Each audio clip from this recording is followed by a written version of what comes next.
দেখে গত রাতে আপনারা ইতিমধ্যে দেখেছেন, এটা আমি পড়তেও আমার লজ্জায় ঘৃণায় আর পড়তে ইচ্ছা করতেছে না।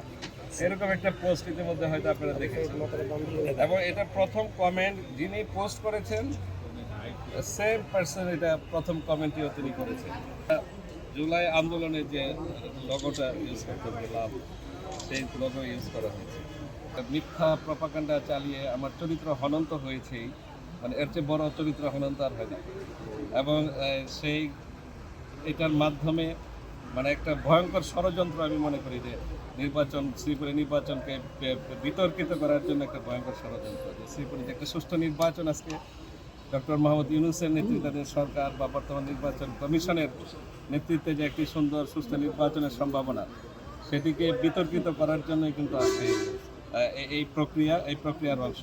এবং তারই এবং কেন করেছেন তাকে হয়তো তার বিরুদ্ধে ব্যবস্থা নিলে বা এই ভদ্রলোক, আমি আসলে ওনাকে আমি চিনি না বা জানিও না বা চিনতেও পারি না। পরে যখন এরকম একটা মন্তব্য করলেন, তারপরে তার সম্পর্কে জেনেছি। আমি জানার পরে আমি দেখলাম যে যেহেতু তিনি একটা সরকারি চাকরিতে আছেন, সেই সরকারি চাকরি প্রতিষ্ঠানের প্রধান, এবং তিনি এই নির্বাচন প্রক্রিয়ার সাথে জড়িত। আপনারা জানেন যে সকল শিক্ষা প্রতিষ্ঠানের প্রধানরা নির্বাচন প্রক্রিয়ার সাথে জড়িত।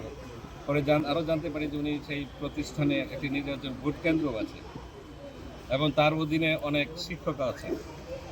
আমি আশা করি যে আজকে যে অপপ্রচার করা হলো আমার বিরুদ্ধে, এবং আমি নিয়মকে এটা আঘাত করা হয়েছে, এই আঘাত করাটার পিছনে একটা দূরদর্শন দিয়ে আছে, একটা ভয়ঙ্কর ষড়যন্ত্র আছে, এবং সেই ষড়যন্ত্রটা আমি প্রশাসনে জানিয়েছি।